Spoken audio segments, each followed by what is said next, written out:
Well, one has to wonder if we strolled into some sort of curse of being New Orleans sports fans. Tonight, the Pelicans will be playing without their star forward, Zion Williamson, in a do-or-die game against the Sacramento Kings. A week ago, it looked like the playoffs were almost a sure thing. This morning, it looks like the Pels are ripping a page out of the playbook of the New Orleans Saints. Is that fair? And will that curse be broken? Maybe the Saints can even turn things around with next week, hopefully, the selection of their future left tackle. I don't know. We can dream, can't we?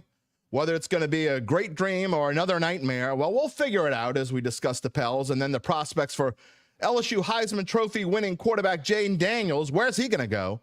And the Saints, what are they going to do? Larry Holder's next, but first I got a few things to say. Coming up next on the Dattitude podcast.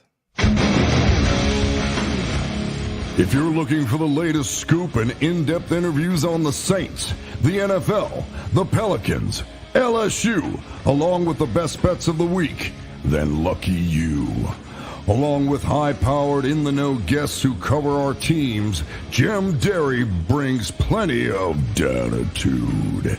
And he'll always tell you the way it is, or at least the way he thinks it is.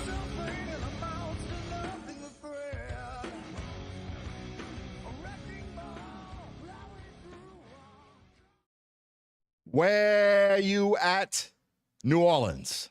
And hello to my friends elsewhere, everywhere out there who are just praying, hoping that CJ McCollum and Brandon Ingram can remember how to find the bottom of the net tonight.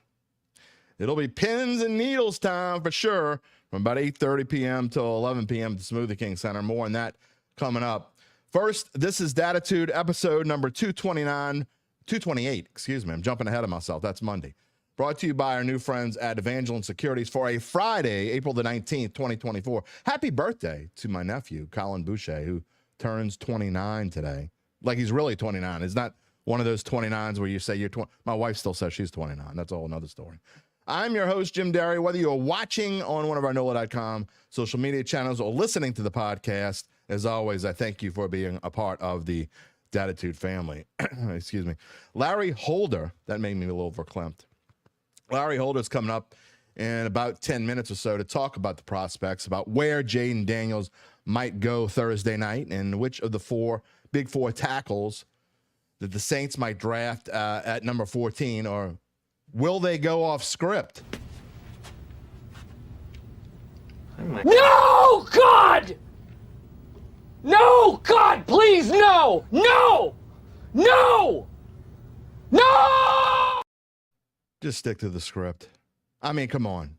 Even you don't have to sleep in a Holiday Express Inn last night to stick to the script. It's all set up for you. All you got to do is stick to the script. You can do it. You could do it. If you want to trade down a little bit and still get your guy, okay. But, all right, I'm jumping ahead of myself. If you're watching live, you can join in by typing, whether you're on your phone, keyboard, iPad, computer, whatever it is, you can type it in YouTube, Facebook, X. If you listen to the podcast, by the way, if you have a comment, we'll show it on the screen here. Gabe's going to screen it first, so I don't do my Ron Burgundy thing. If you're listening to the podcast on Apple, Google, Spotify, wherever you get your podcast, you can comment. You can send me an email, jderry@theadvocate.com. So just there you go. Also, a little reminder, as we always do, to subscribe to our Dattitude YouTube page. It's growing. Get in there. We're doing all kinds of great shorts. Gabe's putting shorts up. I'm trying to do some things on the side. It's been a rough week. I'm going to get to that. But you'll always receive notifications when we go on the air live as well. All right, before we get to the sports and Larry, I don't think I've gotten personal with you, my great friends, this week. So I have a couple of anecdotes for you real quick. I know how much you love these segments, but a couple things, I like to get personal. That's who I am.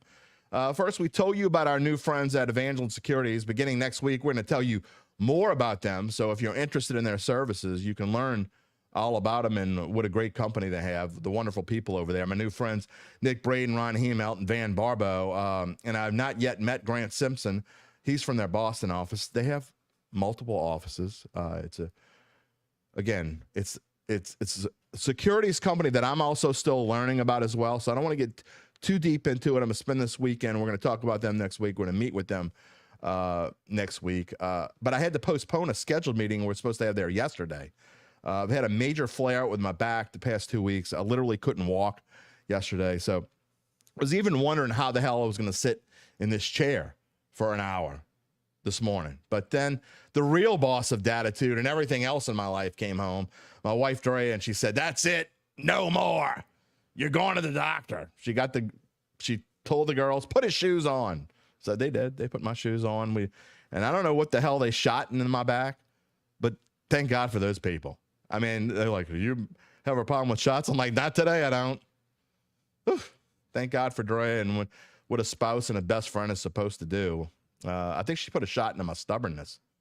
But as you can see, I'm sitting here. I'm nowhere near 100%, but thanks to my wife for making me do something I probably wouldn't have done because I am old, I'm a crotchety SOB, and I still haven't learned to listen very well. Now, one of those things those shots did, besides allowing me to walk and get into the car without sounding like a 3-year-old just got his favorite toy taken away, was I got back into my routine of getting my daily coffee at the local racetrack. Just because as much as I'm stubborn, I'm also just as much a creature of habit. Once I have something that works for me, I continue to do it because I'm one of those who feel like if you don't continue to do your daily routine, something bad's going to happen. I mean, it's like you can't pick the penny up when it's tails up, right? Yeah, I'm one of those. You can't pick the penny up when it's tails up. So if you don't do something in your daily routine, the whole day is going to be shot to hell. So, I mean, I had to go. And then, yes, of all days, I was reminded about how much I love people. Am I being sarcastic? Well, of course I am. Those people who live in their own world, sometimes they wonder if they're just doing things just to piss other people off. Yeah, well, I ran into her this morning. There are 4 coffee machines at racetrack. The coffee I get, the problem is it's only at one of those machines. About 10 feet away, I see her filling the wrong cup. You're supposed to use a special cup for iced coffee. No. She uses the wrong cup, first of all, and I could see I'm never going to make it there before she gets there. She looks back at me, tries to figure out which machine I want, and lo and behold, she guesses the one I want. She's right. Then stands there for 30 seconds pretending she doesn't know what she wants. Finally gets her coffee in the wrong cup, and when she's done, very deliberately turns, looks at me with that fecal-eating grin, and moves to the sugar station. Is it wrong I was thinking in my head words I rarely ever use on this podcast? Well, if you're wondering what any of this long-winded explanation has to do with today's show, it's kind of the same way with many New Orleans sports fans. Of course, not you, the Dattitude family. Nah, you are all level-headed, wonderful fans, never finicky. I had some people on social media talking about the Lakers game the other night, and we're actually talking about firing Willie Green as if he were Dennis Allen. What has he done? What has Willie Green done that Dennis Allen has not? Well, since he took over this team that had gone through 5 straight losing seasons, he's upped the win totals for this team by 5 wins in year 1, then 6 more in year 2, then 7 more this year. I'm not talking about 5, 6, 7 from 3 years ago. I'm talking about 5, 6, 7 right now. David Griffin hired this incredibly gifted young mind before he even became a hotter coach and prospect and went somewhere else. We forget that Willie Green is learning on the job. What is he, 42, 43 years old? He's learning on the job. He's a young coach. He's one of the youngest in the NBA. And he learns something every time he takes the floor. Dennis Allen, meanwhile, took over a team that had been winning, and although lost his star quarterback, turned them into mediocre at best. Remember, that star quarterback, by the way, was nowhere near what he was the last 2 of his 3 seasons and taking the Saints to the playoffs on a regular basis and making them a continual Super Bowl contender. I wonder if Sean Payton had anything to do with that. We see the difference, maybe. No, Willie Green, win or lose tonight, has this team absolutely going in the right direction. And win or lose tonight, I fully expect them to keep going in that direction. Don't be finicky. Don't be that fan. Do I think the Pels will win tonight? I absolutely do. They have shown in the past when one star goes down, others step up around them. I think C.J. McCollum will have a great game tonight, even though I have no reason to believe that following his less than stellar recent performances at home. I think B.I. will be much better because he knows he has to. I think Willie will use Jonas Valanciunas against Sabonis in more of a fashion. He's going to play more than 15 minutes. I said Wednesday, it is so tough to beat a team you absolutely throttled throughout the regular season. This Kings doesn't have Tom Brady like the team the Saints lost to in the divisional round a few years ago. But no matter what, win or lose, I choose to believe that the future of this team is bright. Now go beat the Kings, get to Oklahoma City, and do your thing. And we'll be here Monday morning to recap the events, whether it's good news or bad. And that is my unscheduled Derry's Dime for the morning. I got a couple comments. Who's ready for the draft? I know who's ready for the draft. Sugarnola, hello. Thanks for joining us this morning. I know who's ready for the draft. We're going to bring him in right now. His name is Larry Holder. He doesn't like it when I call him pal or amigo because, you know, I kind of make fun of him sometimes, but it's all in fun and love. I don't make, you know, you and Doug Mouton, I can just say whatever I want and know that no one's going to take offense to anything. Well, look, I'm looking at my picture like in the video, and you could immediately say, Larry, are you Conan O'Brien today? This big hair I've got, and I'm looking at the picture next to me or next to you, and it's a little more slicked. Like, so I went like Conan hair today. Conan, So, I like it. Doing my best. Maybe I'll change your picture. In fact, when we're done with the show, find a place, take your picture with that haircut, and send it to me, and we'll. It's just because my hair's long, and it's Hey. I didn't make any bets on the Pelicans' playoff chances or the Saints striking it rich and getting the correct pick come heck in 6 days. Yeah. Well, it is coming up. I can't believe it's only 6 days away. By the way, if anyone who's listening to my monologue this morning, here it is. I had to wait for a little bit, but I got it. I chimed in as you were doing I didn't chime in, but I logged in as you were doing your monologue. Yeah. And I thought you meant the literal racetrack, like No, the I'm not going fairground. to the fairground. I live in Mandeville. I thought maybe you went there early in the morning to go catch up with some Early of in the the jockeys morning. and the trainers. I don't know. Well, you know what? That'd be a long drive for me to do every day, but Thought you just randomly did it once. I'm trying to So, I block don't- that. Sorry, Gabe. That was my fault. That's why you don't let me touch those things. All right. Anyway, let's get to real NFL draft stuff here. And I've said my piece about the Pelicans. Maybe I'll say a few notes at the end, too. I really do believe. By the way, do you think they're going to win tonight? I'm leery because when's the last time they won at home? I mean, that to me, that one stat is mind-boggling in and of itself. It really is. I mean, I don't follow them on a daily basis. 6 in a row. Or as close as I used to. And I will say there is zero question that I will be listening to one of my best friends on the planet call the game tonight. And just, he's going to talk about rubbing his temples like in the first quarter. He's already rubbing his temples. Todd Graffanini is already like, he's got they could be up. If they're up 18 and the lead shrinks to 14, it's the end. The game's over. They're going to lose. They're going to lose. But his plight is a lot of Pelicans fans. So I get it. Like you need to see it to believe it. And I think he's telling it like a lot of people are feeling it. So that's why he's so good at what he does. I tell Pels fans not to be finicky. Todd Graffanini's not finicky. He's always like that. Finicky means you're up, down when they're great. You think they're the greatest thing in the world. No. Todd Graffanini, it's the end of the world as we know it. But I tell you what, no one calls if they had a game winner, there isn't an NBA play-by-play announcer on the planet that's going to call it like Todd Graffanini. I'm just saying. There's really not. So, no doubt. A lot of fun. And maybe I'll try to figure out how to turn the sound down because I can't listen to these. I mean, listening to them rave over a regular LeBron, like he lays it up and it was like the greatest play since sliced bread. I don't know. Anyway, moving on to football, which is what a lot of people came here to listen to this morning. We're going to start off with Jayden Daniels and his prospects on where he's going. Now, I put the odds on the screen just to kind of show what Las Vegas is thinking. And I think it also corresponds with what most people think. Larry Holder, The Athletic, an NFL beat writer for The Athletic. So he's all over these sorts of things. Maybe not this one in particular, but just all sorts of things where people might go. Now, you've watched a lot of Jayden Daniels, so it's kind of like the Joe Burrow story almost. I mean, now he won the Heisman Trophy. He's not going to be the first pick of the draft. We know that's going to be Caleb Williams.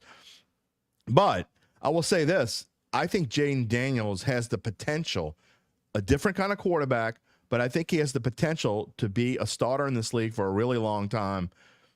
And I think the improvement he saw from his junior year to his senior year was incredible. I think the comparison to Joe Burrow is spot on. The only thing that was different is that he didn't win a national championship. Right. But the growth from year one at LSU to year two at LSU, the path was the same trajectory. And obviously they're a little bit different style of quarterback. I mean, Joe Burrow wasn't as prolific as a runner, but he certainly could run. I mean, we've seen him run a ton when he was at LSU, but nothing like what Jayden Daniels is. And I think this is definitely a bit different than maybe what you've seen from a lot of the NFL quarterback prospects that have come out the last few years, in that he can move and run, but also throw the football with accuracy. And right. I think and when you see people like you've known for maybe 2 years that Caleb Williams and Drake May would be a top 5, top 1, top 2 type quarterbacks. And then Jayden Daniels was that one that kind of elevated up into that status. So say go back to last year. I feel like Anthony Richardson was that quarterback that shot up into that top status when you knew maybe Bryce Young and CJ Stroud would be within that conversation. And the differences between what Daniels and Richardson brought to the table as they were going through the draft process is that both can run, both are super athletic, but Daniels is far more accurate with the football than Richardson. And that, to me, look, and I think Richardson could still be a very good quarterback. We haven't seen, he's too bad he's been injured. I'm really excited to see him actually play a full season this year, because I think he can be very good. But Daniels is coming in more polished. And to me, I think it's not as much of a gamble with these top 3 quarterbacks as maybe you would say a few years ago, where remember thinking back to the Trevor Lawrence draft. All right, everybody was like Trevor Lawrence, say like Caleb Williams and Trevor Lawrence are like that guy. And then like everyone just kind of assumed, all right, Zach Wilson is going to be good.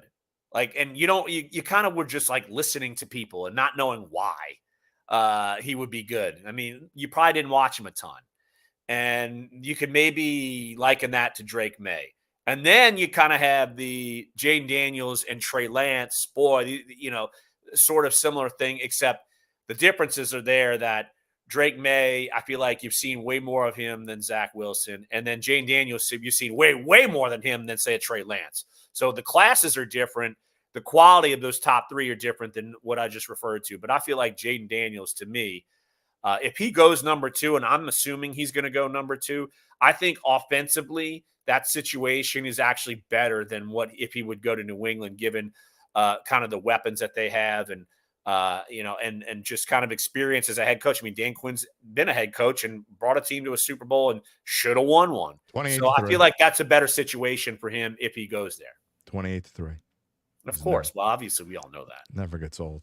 Welcome to the Dattitude podcast this Friday morning, brought to you by Evangeline Securities. My old friend Larry Holder, who was here graciously just about every Friday during the regular season, and as far as I know, is going to come on every Friday during the regular season this coming up season, and can't thank him enough. I joke with him a lot. I mess with him, but like seriously, Larry has done so much for the show. I appreciate your help, my friend. Thank you. Look at this. I like soft Jim. Every now and then, I got 2 shots in my back yesterday, so maybe that's what did it. Oh, I thought you were talking like I just took 2 shots of like Jaeger or something. No. I couldn't walk yesterday. I know you missed the very open, but my wife finally said, "That's it. That's enough. You're going." So, and it helped. Of course it did. Yeah. You look at these odds on the screen, and so I put Arizona on there only because if somehow Jayden Daniels would have fallen past Washington or New England, you'd have to think that Arizona would probably be looking to trade with someone. I think that's probably the best option there for them. I think they would be looking to do that. we'll see. But really, it'll probably be Minnesota or Las Vegas. Yeah, right. Yeah. Minnesota would love to have Jayden Daniels, by the way. Yes. But that being said, you put these odds together and you get about an 80 to 85% chance that Jayden will go to one of those two teams. And it's probably about a 60% chance that he goes to Washington. So I don't know. My gut's been telling me New England, only because I don't know if this is a smokescreen, but some of the things that Jayden was saying on social media, a week or 10 days ago, kind of inferred that he thought he was going to New England. So maybe things have changed a little bit. I don't know if he still feels that way or not. But I completely agree with you that Washington is a better fit for him, and he has more weapons there. And I think he could be instantly successful. Not that he can't be successful with the Patriots. I just think that Washington is a better situation. Like you say, I joke about Dan Quinn, but at least he's a more established coach. He's been there. I think that whole staff is probably a little bit more established. And so that probably is the best place for him to go. If he does go to New England, what kind of growing pains do you think he might go through? I still think that he's certainly one that we've seen him take teams on his back and do this. But it's different to do that when you're the elder statesman as opposed to coming in being kind of fresh faced. Let's look at it in the same sense, and we can compare it to what Joe Burrow came in. It's not like he had a loaded deck when he went to Cincinnati. I mean, Jamar Chase wasn't even there yet. And you didn't know how good he would be. Right. And and then he gets hurt. And so when you look at all of it, he wasn't going into an optimal situation. And I will say, if you're talking like offensive weapons that he would be walking into, they're solid. They've some of these guys have played a lot of football. You look at, I'll just rattle off some of the receivers they have. I mean, they have KJ Osborne, who they just signed. Kendrick Bourne's played a lot. I mean, they added Juju Smith-Schuster. Jalen Rager's played a decent bit. Demario Douglas is solid. Ramondre Stevenson and Antonio Gibson, that's a solid backfield. Their offensive line is actually solid, but not great, but solid. So maybe it's not as bad of a situation. I just feel like Washington has a little bit more explosive weapons. And then also, if you're playing in the division with New England, I mean, you're going in there and you're battling the Bills, you're battling Miami. And I think a lot of us figure the Jets will be better than they were last year. Way better. With Aaron Rodgers healthy. And they've gone all in and added a bunch of pieces. So, so it's, it's something that I feel like he could thrive at both places. I just feel like in Washington, I think he can thrive a little bit quicker. But still, I mean, I would expect some growing pains at either spot. There's a reason why both teams are drafting 2 and 3. I mean, when you look at Washington too, I mean, look, they added Austin Eckler and they've got some solid receivers on that core, added Zach Ertz. So that offensively, they're more set to win. But, Washington's defense, they're not exactly the best unit on the planet. No, and I guess that's where Dan Quinn comes in, right? I mean, he's supposedly the defensive mastermind. I joke with Thomas Casale, who was my boss at bet.nola.com, big Cowboys fan. And their defense faltered down the stretch. So that does make you worry a little bit. But there's no question that Dan Quinn is a very good defensive mind. Sort of, I don't know if he's as good a defensive mind as Dennis Allen, but I think that's kind of the coach you're looking at along that ilk.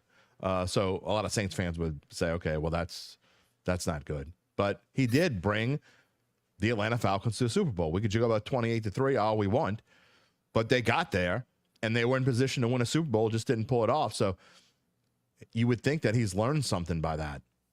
Well, you also look at who he brought in as offensive coordinator, and that's Cliff Kingsbury. I think he could do wonders with that. I mean, that's a really good hire in my opinion. I mean, Cliff might not be head coach material, but he certainly knows offense. So you throw him in that element, and I think that's something that you can thrive in. Not saying that Alex Van Pelt doesn't know offense and he's the OC in New England, but you're going with first-year head coach Jared Mayo. This is a culture change. Everything. So who knows? You don't really kind of know what you're getting. At least you've seen what Dan Quinn can bring to the table. And both owners are going to be extremely motivated to win football games. So I think that wherever he goes, he's going to be supported. Like, I think that's a big thing. Like, it's different if you go to franchise and you think, oh Right. my gosh, here we go again. And that's actually my wonderment with Caleb Williams and the Bears. I mean, when's the last time the Bears have had any kind of solid quarterback play? And I'm going back to the last time was Jay Cutler. And I mean, that's a stretch that I've got to say him, so it's not like they cultivate quarterbacks no matter what it is. Now, Sexy Rexy. I was actually, that was going to be my next one I could say. I mean, he at least went to a Super Bowl. I mean, he's got that on. Yeah, there. the Saints remember that 2006 lost to them in the NFC Championship game. Yeah. You can't beat. You talk about Cliff Kingsbury. You can't beat offensive coordinators who spell their first name with a K when they should spell it with a C, right? I mean, is it going to work for the Saints? I don't know. Oh, Lord. That's the most important point. I'm glad you brought that up, Jim. Very important. That's a good segue. Hey, let's just move on to the Saints. Look, I semi-joked about it in the monologue that the Saints can't screw this up. But, I mean, these are the 4 names on the board. If the Saints don't come away with one of these 4 names on the board, people are going to want to watch the NOLA.com live show on Thursday night here. I know you're going to be super busy. We're going to have all of our Saints beat writers on at different points, but Zach, you and I are hosting the 2nd annual NOLA.com. It's actually the 3rd because we did one back in 2015. I don't know if you remember that or not, but Jim Rapier and I did it. But I do remember that. It was, yeah. But this is the 2nd in a row. Okay, first time we've done 2 in a row. That sounds so long ago. Oh, it really does, because it was Andrus Pete was drafted in the 1st round, right behind Stephon Anthony. I have they had 2 first-round picks. I have a great story that Sean Payton told me from that many years later, that I panned the pick of Andrus Pete, and he said he wanted to call me and choke me through the phone. Why? Because maybe I ended up being right. I don't know, but that's well, Andrus Pete was better than Trevor Penning. Just say that. And by the hard way, to beat that. Wow. People watching right now, you're going to want to stick around to the end, because we had a really good extra point on Wednesday, excuse me. But it's hard to believe it's been a quarter century since the Saints traded all their draft picks for Ricky Williams. Well, today we've got another in the same close vicinity. Another great Saints first-round decision. That is our extra point for this afternoon. It happened 28 years ago tomorrow. So we'll just leave it at that. That's our little hint. By the way, as we go on and start talking about the Saints now, if you want to leave a comment in the comment stream, we'll show it here on the screen, and Larry will talk about it. Maybe I'll talk about it. Who knows? Gabe will screen it so I don't read something stupid. Okay, these 4 targets. Wouldn't you believe, and then you look at these numbers, and if you don't bet and you don't know what these numbers mean, I'm going to explain it to you very quickly. You see the round 13.5, round 14.5, 15.5. What they mean is Vegas has set these numbers as where the betting line is on whether these players will go over, meaning the number is higher than 13.5 for Talise Fuaga, sorry. Buddy D would love these names, by the way. Or whether they'll go under. So the Las Vegas thinks that Fuaga will be drafted before round 14. And so Fashanu, it's the same thing. They think he's going to be drafted before round 15. Why? Because there's no question, I think, at this point as we go into this, that the Saints clearly, although they keep everything close to the vest, I think Olu Fashanu has emerged as the top target for this team. When you look at these 4 guys, and if you want to get shout out to our staff, look, and Dane Brugler, the beast. I mean, it's the draft guide Bible. I mean, it just is. It is. It's good. And so when you look at these 4 players, and we're excluding Joe Alt here. I mean, he's the top Joe Alt's tackle, gonna be gone. Yeah, Joe Alt will be gone. I'll just rattle off where these guys sit in Dane's overall top 100 draft board. Troy, let's see. Fautuano. Fautuano. Yeah. I know this is tough. Come on, buddy. We have him at 9. Oluf Fashanu, we have him at 12. JC Latham, we have him at 13. And Fuagu, we have him at 17. So obviously, any of those 4 guys we assume will be available when the Saints pick. And the odds makers, they believe the same thing. And so and I'll just put it to you this way. Whenever we've done our beat writer drafts, I throw on my Saints hat and make the Saints pick. Both times we've done it, I've taken J.C. Latham. I mean, he's just falling in my lap. He's there. It seemed easy to me.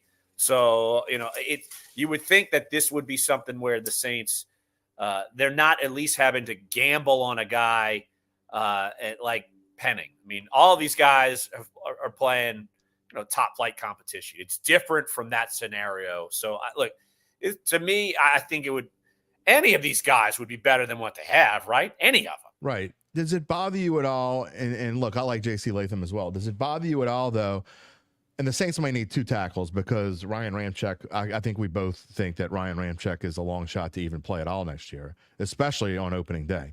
But J.C. Latham has played right tackle throughout his college career, and Olufashano has been a left tackle that has improved maybe more than any other left tackle in college football the past couple of years. Does it bother you at all that Latham is more of a right tackle and the Saints need a left tackle more than they need a right tackle? No, it doesn't bother me. I mean, look, you mentioned Ramczyk. He played left tackle in college and he switched to right, and He was all pro. So I think if you can play tackle, you play tackle. I mean, that's to me that's not as big of an adjustment as opposed to say going guard to tackle to guard. I mean, it's different. So I don't think either side. I don't think it would matter. But still, like you said, I mean, you need both. I mean, that's so I think. You take the best one you can have at that point, and I think you feel good about it. To me, it reminds me of a draft, well, similar to the one when they took Penning at tackle, but it also reminds me kind of a no-brainer draft pick. I'll bring up a couple of selections over the past that you knew the position, and one of them you really knew the player. I mean, I'll go back to say when they took Brandon Cooks, you knew they were looking receiver. Brandon Cooks, if he was there, you felt like he would have been the obvious pick. Sheldon Rankins, defensive tackle in 16, if he was there, you knew that player in that slot, and that was like the easiest slotting of like us mocking a pick. So you could kind of pick your poison with any of these guys. I think any of them will be an upgrade to what they have. Terrence is a regular here. We appreciate him for commenting this morning. And this is a great segue for what I want to talk about next, my next question. And he says the Saints need to trade down, need multiple players. There's no question they need multiple players. But here's my problem, Terrence, and I'll ask you, Larry, if you feel the same way. If you look at these numbers on the board, Vegas thinks that these offensive linemen are going to go earlier than maybe we were thinking a couple weeks ago. Okay, before there's so many skill players. And if somebody reaches you, and why I was saying a week or so ago that I thought maybe it was 50-50, the Saints would trade down, even though it's not their MO. The reason why I backed off of that and think it's probably more like 25% chance they trade down is because it's easier to trade down 3 or 4 or 5 spots if 2 or 3 of your guys are still there, because you can feel confident that one of them's still there. However, if you get to 14 and only one of your guys is there, or maybe 2, I don't think you can afford to trade down. You have got to get – sure, the Saints need multiple players, no question. They would love to have more picks. But you have, in my opinion, you've got to get one of these 4 guys, no questions asked. In that scenario, you don't trade down. Exactly. So if 2 or 3 of them go, I don't know if you can afford to. You don't take the risk. You just don't. And Mickey won't. He never trades down in the first round anyway. In that scenario, you don't. That's you got to take the guy that will fill an immediate need right away. And that's what they would do. I don't think there's any question about it.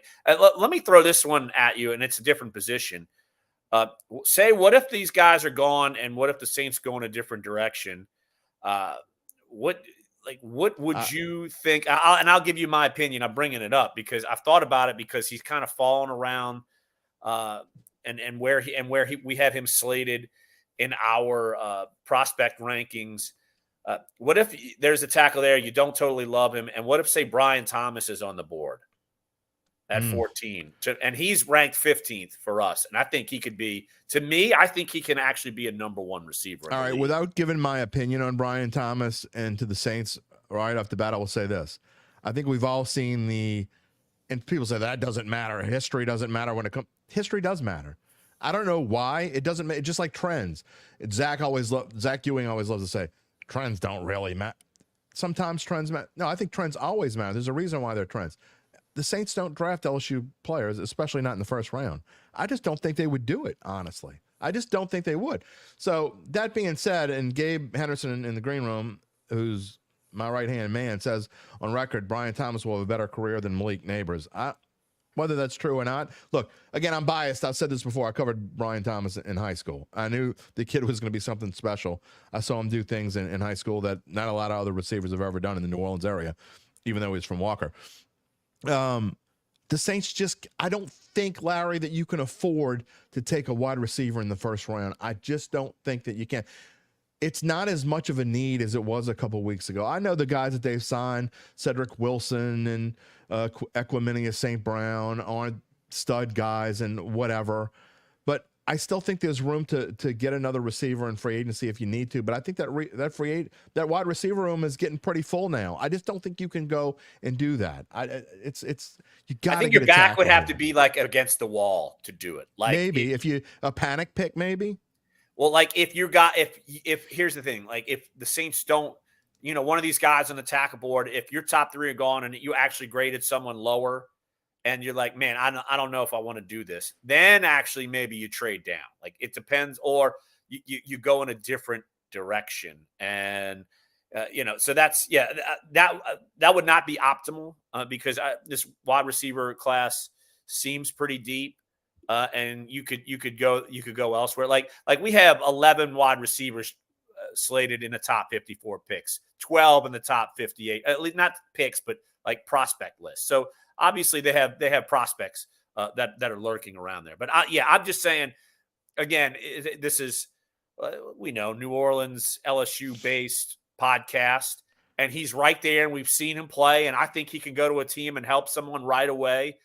So I think that's something that will probably be brought up among fans if he's there, and it depends on who's around. I mean, it's not he would not be a no-brainer pick, depending on who's there offensive line wise. Now, like I said, if only one of those offensive linemen that are on this board that we're looking at right now are there, and they don't love him, maybe they go in a different direction. Maybe it's like Gabe says, Keon Coleman should be there in the second round, and I agree, but. Obviously, you very well could. Saints fans are going to want the LSU guy. By the way, we only have probably about another 5 to 7 minutes here with Larry this morning. Dattitude podcast brought to you by Evangeline Securities here on this Friday, April the 19th. I did. Look, I guess that would be one pick where I probably wouldn't lose my mind because I can tell you, they're a very. I just don't think you can screw this up. If they screw it up, I'm probably going to lose my mind. It'll be must-see TV. I've never seen you lose your mind. Never. Ever. You've never seen me lose my mind, ever. But, they've got to do with it. I just worry about the panic pick, or the panic trade. That also worries me because I think that more likely than trading Brian Thomas because your guys are gone, the people in that room panic and trade up again. And if they trade up again, that's going to be almost as bad. I mean, they're already cap strapped and don't have a lot of picks as it is. Don't trade up. I just don't see a player where you think, oh my gosh, I got to have this guy. Like, I think Fashanu's close. I really do. I don't know. I know. And then look, I know on, on the Athletic and on PFF that Fashanu is not a top 14 pick. And I get that and understand that. And really, if you look at his junior year, it's kind of like, I know it's apples to oranges in a lot of ways, but it's kind of like Jayden Daniels and Joe Burrow at left tackle. I mean, his junior season wasn't great. It was good. You could see that he had a lot of potential, but the leaps and bounds that this kid took between his junior and senior seasons at Penn State, I think were immense. And if for those who get into those sorts of things, and I'm a big guy, so I like to watch the big guys, but I just think is immense. And I think this guy is going to be an anchor for someone at left tackle for many years to come. And the Saints, frankly, haven't had that since Teron Armstead. I'll just put it to you this way. We have Fashanu at 12, Latham at 13. We have J.J. McCarthy at 21 in terms of Is that prospects. your rankings or where they're going to be It's picked? the rankings of prospects. It's not a mock draft. It is Okay. our big board of just prospects in general. So here's the thing. Someone could easily leap and go get McCarthy. That pushes down the board from there. Someone falls to you at 14. If it's, not Fashanu, it's Latham. I feel good about Latham. Obviously, they're a little bit different in build. I mean, Fashanu is about what, 310, 315. Latham's like 340. I think Fashanu is like 320 something now. 320. But Latham is 340. Like yeah, he's clear, and I think they're being kind when they say 340. I think it's 343. I don't know why I remember that number, but I think they're being kind. That dude's huge. Can you play left tackle at that size? I don't know, maybe. I mean, Pete's a monster, but to me, I always worry about injuries when you're talking about guys that weigh that much. You're putting so much pressure on your knees. Sounds goofy, just 20 pounds with the difference between 320 and 340, but I actually think there's a lot. 6'6", 320, 6'6", 340. You might be able to trim him down a little bit. Well, I just go back and say, all right, and you brought up Teron Armstead. I always felt he's too big for his body. I think like when he retires, he will shrink because I feel like that probably has caused a lot of the injuries in his career because he's such an athletic guy. He could probably trim down and be super athlete. Like that's so yeah, it's kind of like, all right, it's one way or the other. But I feel like you can't go Latham. I mean, and Fashanu, I feel like you can't really go wrong. I mean, one played in the Big Ten, one played in the SEC, played for Penn State and Alabama. I mean, this isn't like Northern Iowa. Like, I feel like you're in a better spot with either one of those guys. I think of these four guys, Fautanu is the least best fit for the Saints, but I do think that they wouldn't hesitate to take him if they had to. So, but we have Fautanu at 9, and we have him as our top guard. Yeah, well, I'm going to say that's what you're talking about. And Fuaga, who's played both guard and tackle, but probably suits better as a guard. He's also a guy that he can play tackle at the next level. But that's why I think Fashanu and Latham fit better because they're both true tackles. That's who they are. So we'll see what they. All right, yeah, I like to make predictions before we let you go. Yes, you do. So, what is your prediction for what the Saints will do on Thursday night? I think it's tackle. I think You it'll think end they up stay at being 14? Latham. I think it'll be Latham. Yeah, they stay at 14. I mean, they can't like. A, they don't really have a ton of assets to do it. B, you're going to give up stuff that you need. Like, and you can't, there's no one on this board. I feel like, oh my gosh, we're so in love with this guy. I agree. No, I feel like Fashanu and Latham, either one would work for me. I'm going to go Latham at 14. I've just stayed there. I'm going to stay there. I just think, and I'm a little critical of the Saints at times, just every now and then. What? Every now and then. That's why they call this show Dattitude. I will say with Clint Kubiak coming in, they don't bring him in here unless they have a long talk and value his input. And the staple of the 49ers, the fact that they were able to run block, run the football. And I think that and I don't think there's much a chance of this happen, but I really think the only chance they go off a script is if they have a chance to move up a couple spots and get Brock Bowers, maybe that changes the equation. Because Brock Bowers! I left him out of the conversation on purpose. I thought maybe you would poo-poo on Brock Bowers. No, I'm not going to. No, quite the opposite. I think he's a generational tight end, and I think he could be like even Kyle better. Pitts. Yeah, and I think it could Who even hasn't be done anything yet. Well, that's because he hadn't had a quarterback.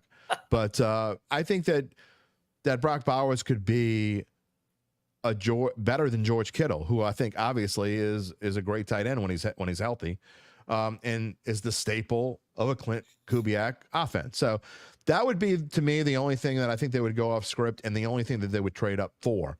That being said, though, I think there's at least a 60 to 70% chance that they get either Fashanu or Latham. And I'm going to go Fashanu.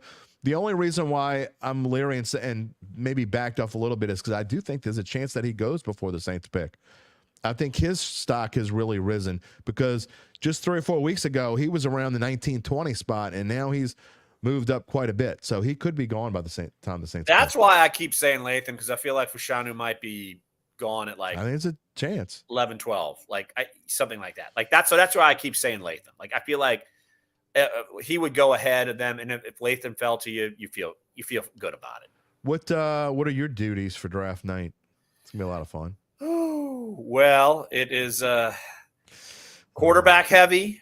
I'll put it to you that way, and then writing about some of the trends league wide. I mean, we have the laundry list of things we have is insane, and but my duties are very quarterback heavy. Maybe not necessarily the first pick, but every other quarterback. Yeah, I've already so done. You'll be talking a lot about Jayden Daniels. Yes, I've pre-written a lot of stuff on, you name it, Daniels, May, McCarthy, Nix, Penix, Spencer Rattler. I think we stopped at Spencer Rattler. All right, Gabe asked a question. We left. I did not get as far down our list as to Michael Pratt, who I do feel like it's funny. I brought up this comparison. I think on our buddy put your Eric 2-line Asher. cap on. Yeah, and I felt like that I don't trust McCarthy, and I just keep saying I keep saying, look, I feel like he's the Will Levis of this draft. Yeah, I feel like someone like Pratt could be better than McCarthy. Like something I just don't trust. I feel like I trust Bo Nix more than McCarthy. I feel like I trust Michael Penix more than I trust McCarthy. I definitely trust Penix more than Michael McCarthy. Yeah, so I'm not JJ McCarthy. I'm not buying the McCarthy hype, and I bet you that's why he's not going to the draft. He doesn't want to look like he doesn't Will want to Levis. be like Levis. Yeah. Yes. All right. Your best of the non top 3 quarterbacks. Best of the non. I have one for sure. I think you already dropped your hint and said Penix. I I'm did. assuming. Yeah. I think Bo Nix can get it done. Okay. I think Bo Nix someone might be happy taking him in the top 25. Yeah. And I think he could play. Okay. I don't Penix, I love watching him. And I hope he could be great.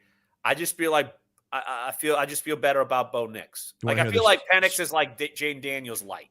The shock of the whole show. This will be the most shocking thing I say today. I disagree with you.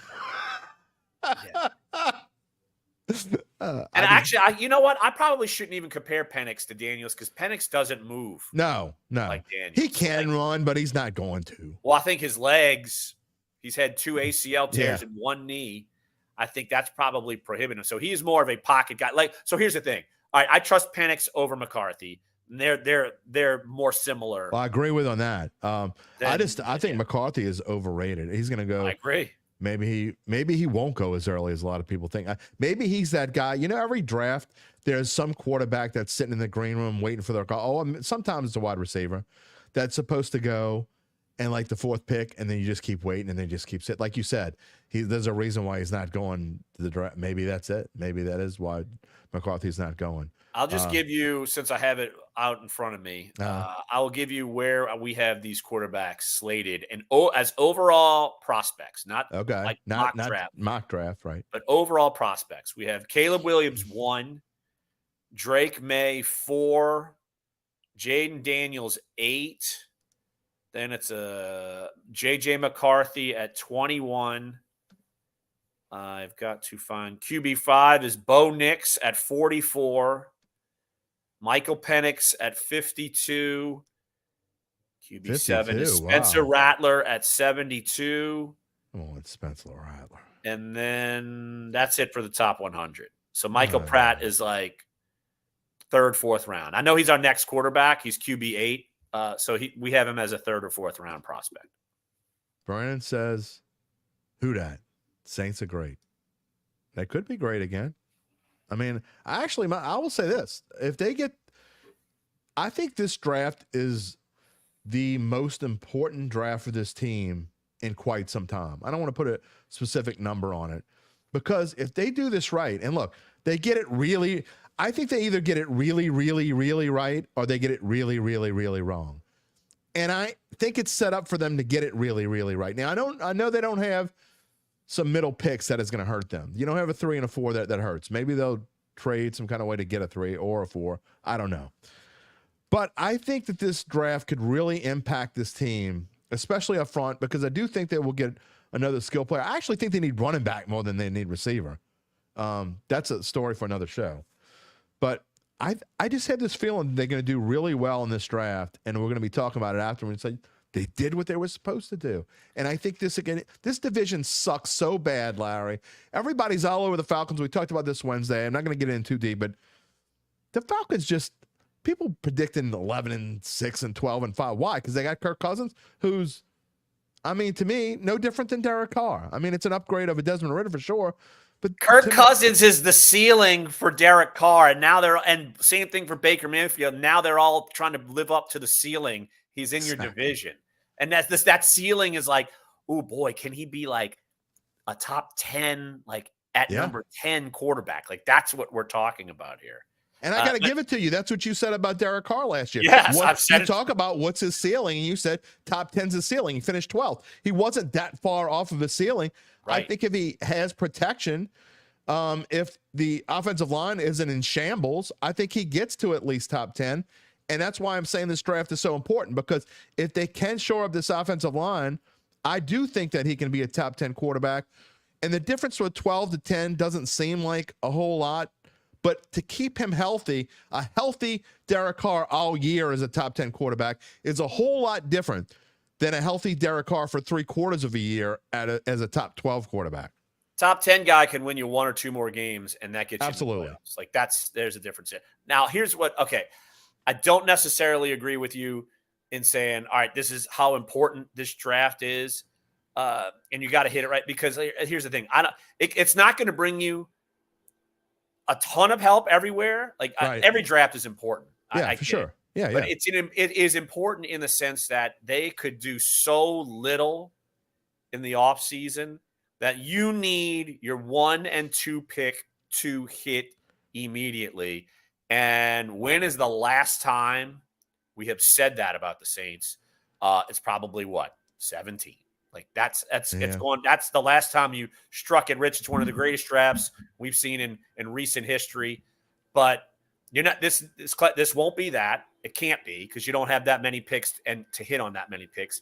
But you need those 2 players to play. You can't have Isaiah Foskey, where he's not really doing much. Don't get me started on Isaiah Brian Foskey. Brzee, he's okay, but look, those impacts were minimal.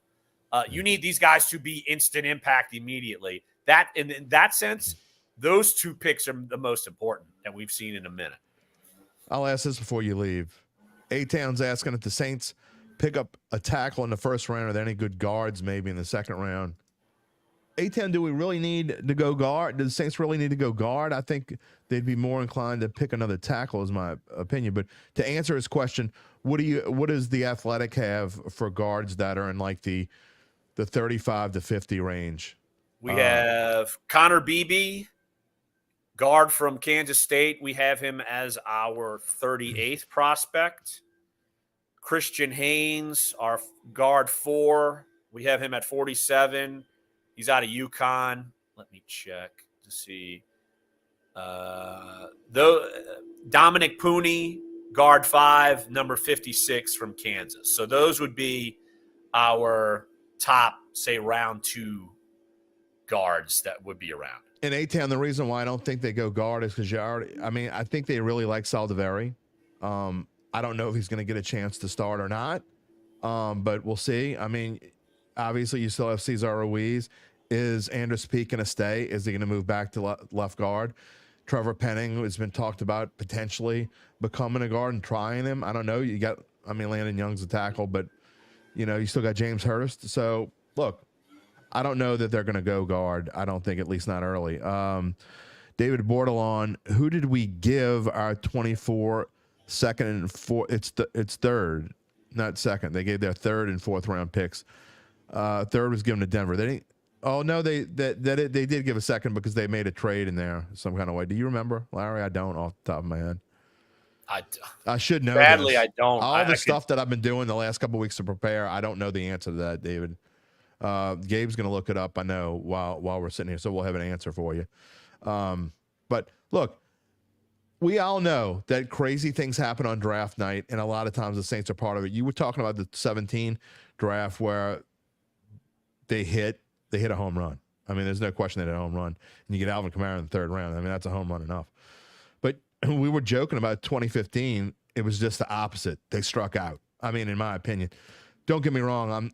Andrus Pete's still here, and he's still contributing. I don't think he's what anyone expected him to be. But to pick Stephon Anthony before him when they had 2 first-round picks, I thought that was a can't-miss draft. And I remember Jim Rapier and I on draft night saying, oh, my God, what in the hell are these people doing? I didn't say it quite like that because I was new to this game, and I wasn't willing to share my complete opinion like I am now.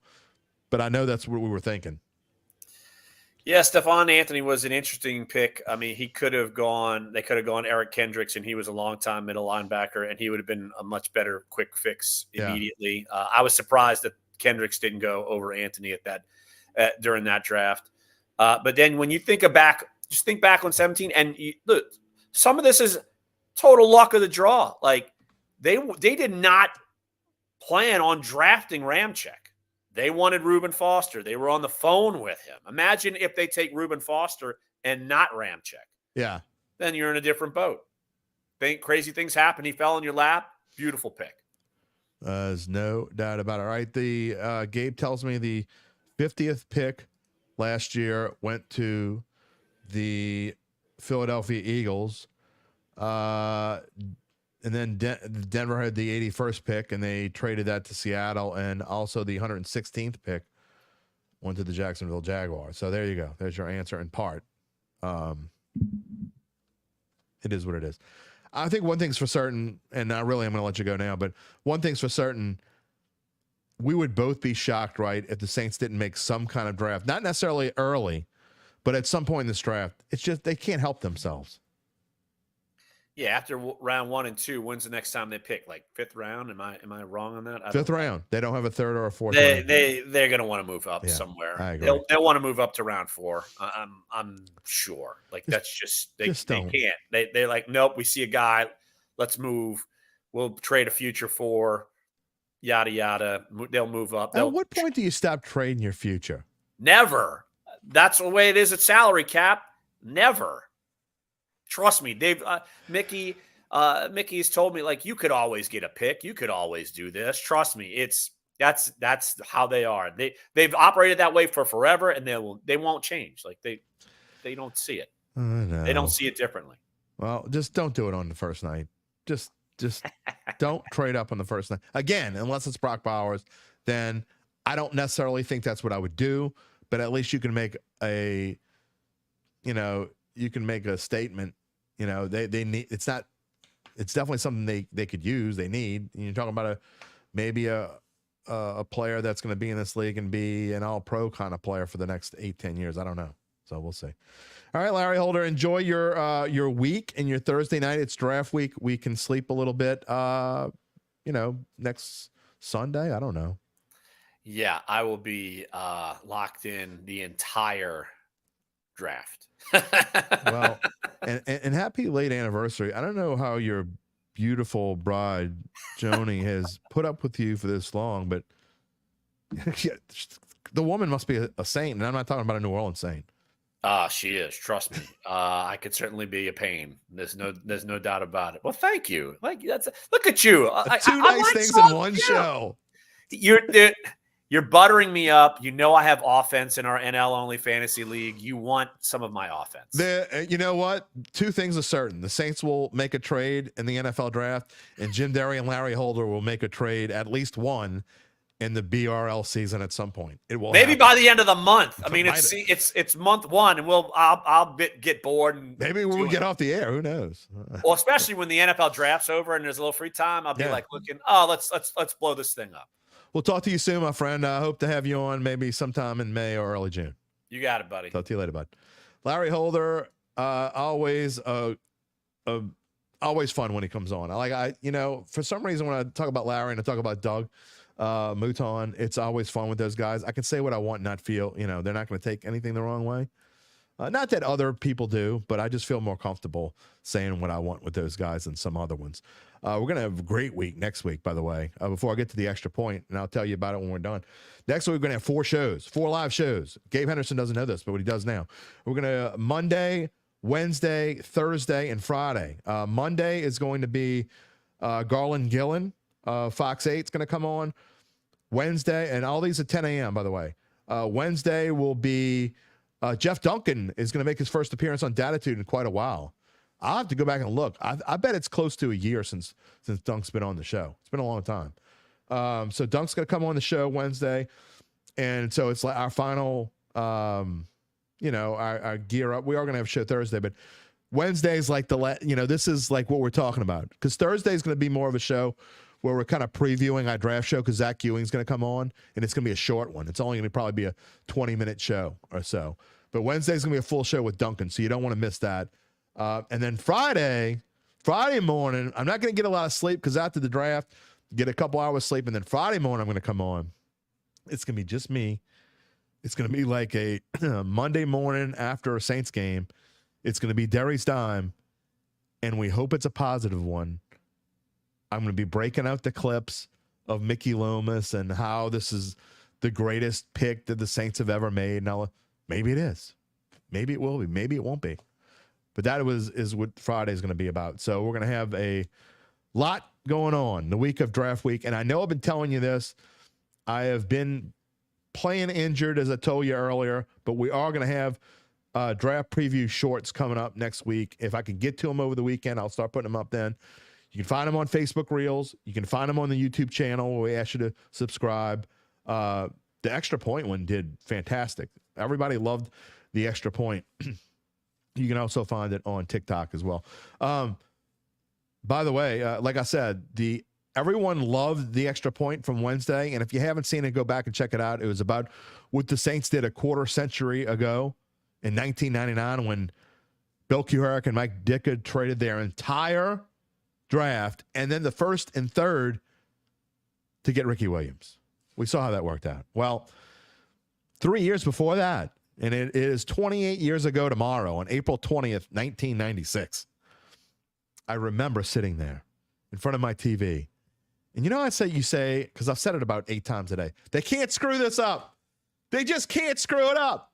Even the Saints can't screw it up. It's right there. Eddie George is available of Ohio State. They can't screw it up. The Saints needed a running back more than, I don't know. God knows. It was the last draft of the Jim Mora era. The Saints would go 3-13 that season, by the way. And in part because they screwed it up. They drafted Alex Molden over Eddie George, and I remember sitting there going, what in the hell are they doing? They did it.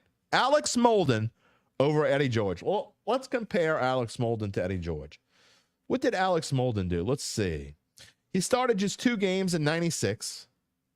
And then after the 98 season, it became mostly a part-time player and headed to San Diego for a couple seasons and finished his career 2003 with Detroit. I don't have his numbers up here anymore, but I can tell you he played in 90 some odd games throughout his career. That's not great. But he only started 50 something. So this guy who was drafted with the 12th pick of the NFL draft, instead of a Hall of Fame running back, you get where I'm going with this. This team could screw up candy on Halloween sometimes. And they did it even back then in 1996.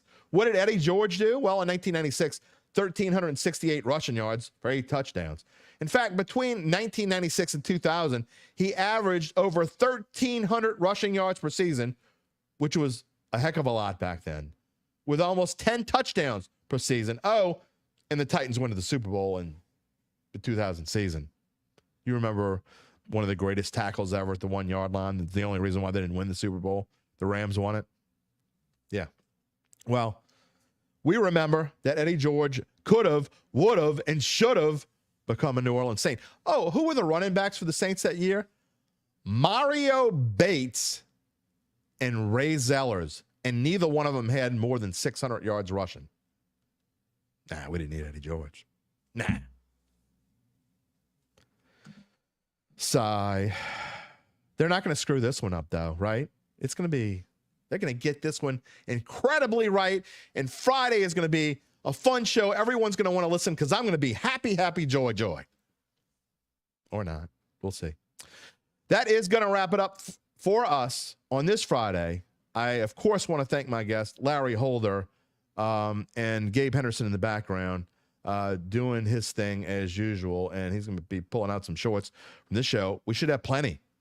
And if you don't know what shorts are, if you're just listening to the podcast or if you're watching live and that's the only time you watch, I'm telling you, YouTube, Facebook, and TikTok.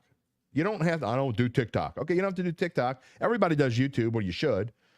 We run our shorts there. We run our shorts on my Facebook Reels page. You can find me on Facebook. And they're little 1-minute clips. 1 minute.